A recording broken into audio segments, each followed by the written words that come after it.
Ici Sud Radio. Les Français parlent au français. Je n'aime pas la blanquette de veau. Je n'aime pas la blanquette de veau. Sud Radio Berkov dans tous ses états. Oui, dans tous mes états, sort aujourd'hui un film, vous le savez, Sound of Freedom. On a fait, effectivement, avec Céline Lonzeux, une émission vendredi dernier, dans la culture dans tous ses états, où nous avions reçu le distributeur et le metteur en scène. Il nous avait parlé de ce film qui fait vraiment un malheur, et un malheur au bon sens du terme, ça veut dire un bonheur-malheur, en révélant les trafics d'enfants, les trafics sexuels, les trafics d'organes, des choses terribles qui se passent non seulement en Amérique du Sud, le sujet du film, mais en Europe, mais ailleurs. Et on va dire que ça soulève de drôles de réactions. On en parle tout de suite. Sud Radio Berkov dans tous ses états, le fait du jour. C'est le réseau criminel international qui connaît la plus forte croissance au monde. Il a déjà dépassé les ventes d'armes illégales. Et il surpassera bientôt le trafic de drogue. Parce qu'un sachet de coke, on peut le vendre une fois. Mais un enfant, on le vend 5 à 10 fois par jour. Les enfants de Dieu ne sont pas à vendre. Les enfants de Dieu ne sont pas à vendre. Est-ce que c'est parce que ce film se veut chrétien, se veut en tout cas... effectivement croyant, il dit que la croyance combat effectivement le mal. Je ne sais pas pourquoi, mais Sound of Freedom, que nous avons vu, nous avons été bouleversés. C'est un film américain. Je dis pas que c'est le chef-d'œuvre du cinéma mondial, mais c'est un film remarquablement fait qui parle d'histoire réelle. Je me rappelle l'histoire de Tim Ballard, qui s'est battu d'abord tout seul avec un certain nombre de gens contre les ignobles trafics qui se passent en Amérique latine et aux États-Unis, il faut le dire. Eh bien, c'est un film que je vous conseille vraiment, auditeurs de Sud Radio, résistants de Sud Radio, d'aller voir. Parce que il dit les choses et alors, c'est amusant de voir qu'un certain nombre de bonnes âmes, bien pensantes, bien sûr, bien politiquement correctes, par exemple, voilà, Libération, France Inter. Alors, France Inter, le navet, entre guillemets, le navet qui a fait un carton chez les complotistes américains débarque en France. Et à BFM TV, pourquoi ne pas les nommer, écoutez ce qui se disait encore aujourd'hui. Et on va parler du film Sound of Freedom qui sort demain en France, film qui a agité la sphère complotiste aux États-Unis, Lorraine. Vous allez voir l'affiche du film, vous l'avez peut-être vu en grand dans les rues. Oui, on a vu l'affiche du film en grand dans les rues. Alors c'est intéressant, voilà. C'est-à-dire qu'au départ, eh ben alors, il y a que les complotistes. Si vous êtes intéressé par Sound of Freedom, vous êtes complotiste. Ça vous rappelle quelques petits mantras, au moment du Covid, au moment du reste. Dès que vous avez une parole dissidente, vous êtes complotiste. Or, vraiment, ça fait rigoler parce que personne ne parle des vrais comploteurs, d'un certain nombre de gens. On ne va pas citer les noms, au moment du Covid, du narratif Russie-Ukraine, du réchauffement climatique et ailleurs. Alors voilà, ce film, il traite d'une dimension particulière, particulièrement sordide et glauque de la maltraitance des enfants. Mais il n'y a pas que cette maltraitance invisible là, que ce film a justement visibilisé et rend visible. C'est pour ça qu'il faut le voir, Sound of Freedom. Justement, il y a eu un livre aussi très intéressant. Ils n'en sont pas morts. Sonia Delahaye, vous êtes psychologue, vous êtes psychothérapeute, vous êtes auteur de ce livre qui est paru aux éditions Exuvie.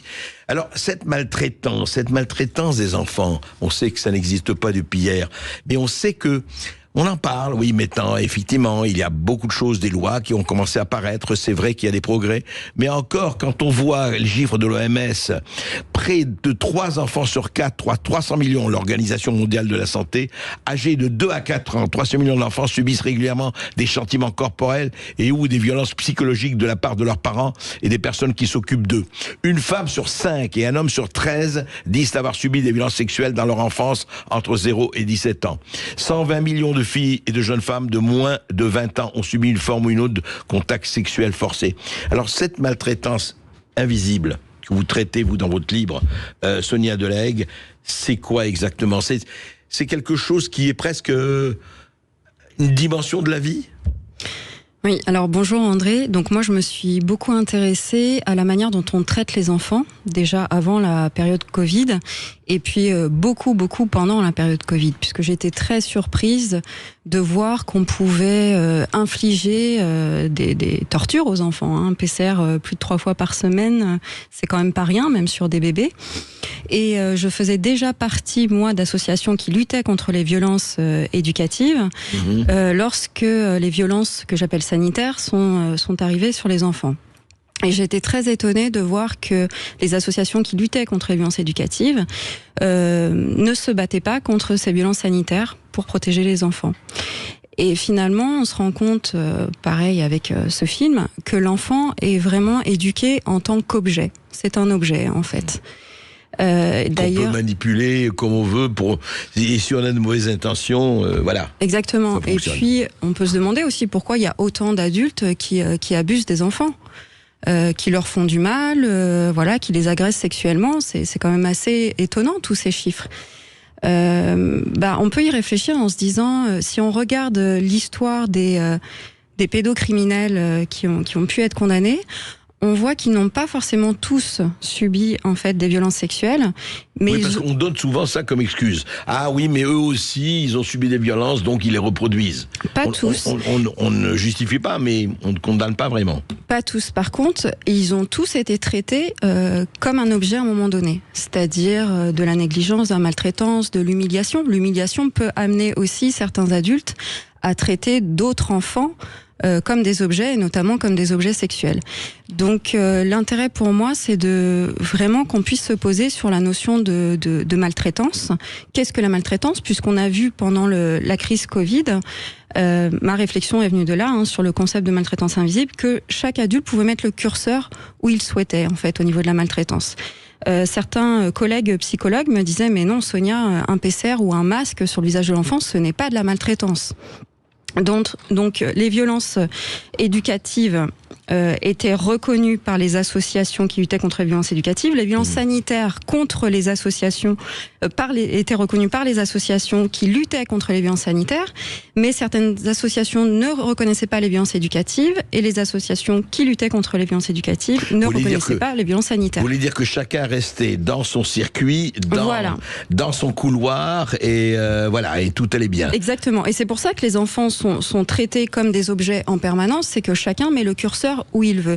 Or, pour moi, tout acte qui va entraver le bon développement de l'enfant, qui va abîmer son potentiel, doit être considéré comme de la maltraitance. Alors justement, mais entrons peut-être dans le détail, dans le vif du sujet. Quand vous dites traiter l'enfant comme un objet, mais vous avez aussi, vous le savez, et heureusement une majorité de parents qui aiment leurs enfants, qui les traitent bien, enfin quand je dis bien, parce que évidemment l'enfant est une pâte à modeler au départ, on a tous été des pâtes à modeler, et on dépend beaucoup de l'éducation des enfants, de l'école ensuite, etc., des parents. Mais est-ce que l'enfer est pavé de bonnes intentions ? C'est quoi ? Je voudrais que vous définissiez plus précisément, Sonia Delahaye, qu'est-ce que c'est traiter comme un objet ? C'est quoi ? Ça veut dire quoi ? Déjà, à la base, pourquoi on éduque un enfant ? Il me semble que c'est parce qu'on souhaite développer de belles valeurs, telles que... d'en faire un adulte épanoui, critique, curieux, avec un esprit critique, autonome, empathique, qui prend soin de lui-même, soin des autres, etc. Quels sont les outils éducatifs qu'on utilise, beaucoup en France notamment, pour éduquer un enfant ? La mise au coin, l'humiliation, les punitions, les codes couleurs de comportement qu'on voit de plus en plus à l'école, on peut en parler. La mise au coin, la fessée, c'est terminé. La mise au coin, c'est terminé, non ? Alors non, il y a un retour en force justement de ces violences éducatives, notamment quand on voit qu'une psychologue est intervenue 40 fois cet été sur le plateau de France Inter pour dire qu'il faut mettre en place le time-out auprès des enfants dès 10 mois. C'est quoi le time-out ? Le time-out, c'est le fait d'enfermer l'enfant dans sa chambre. Pas l'enfermer à clé, mais lui dire que c'est une séquestration mentale. Si il tente de sortir de sa chambre, il sera puni 20 minutes de plus. Dès 10 mois. On le punit en l'enfermant dans sa chambre. Voilà. Et s'il tente de sortir, on allonge l'enfermement. C'est ça, allonge l'enfermement. Ça peut rappeler des souvenirs aussi, sur le confinement notamment. Du coup, l'enfant, dès 10 mois, en fait, va être privé d'affection, va être laissé dans sa détresse émotionnelle. Donc un exemple, un enfant qui touche plusieurs fois les boutons du four à 10-11 mois, cette psychologue à laquelle je pense propose qu'on enferme l'enfant dans sa chambre pour qu'il comprenne qu'il a fait une bêtise. Mais on ne peut pas développer de belles valeurs humaines et faire en sorte que l'enfant s'épanouisse, se développe bien avec de telles façons d'agir. Mais oui, mais Sonia Delahaye aussi, il faudrait pas que le bébé, parce que c'est un bébé à ce moment-là, se brûle en manipulant les boutons du four. Alors qu'est-ce qu'on fait? Mettons pour lui dire à cet âge-là, pour lui dire attention, fais attention, ne renverse pas la bouilloire, etc. Tu risques de brûler. Bah alors déjà, il s'agit vraiment de c'est ça que je souhaite, c'est apporter des notions plus claires sur le développement de l'enfant. Un enfant de 11 mois, c'est quoi? De 12 mois qui commence à se mettre debout, qu'est-ce qu'il a envie de faire? Il a envie de manipuler, il a envie de toucher, de tester sa force. Il voit l'adulte qui touche plein de boutons. Il fait pas la même chose pour défier l'adulte, juste parce que dans son développement, c'est inscrit comme ça, qu'il a besoin de toucher à des choses pour sa motricité fine. Donc on peut reproduire sur une planche plein de choses qui vont lui permettre de toucher des choses en toute sécurité.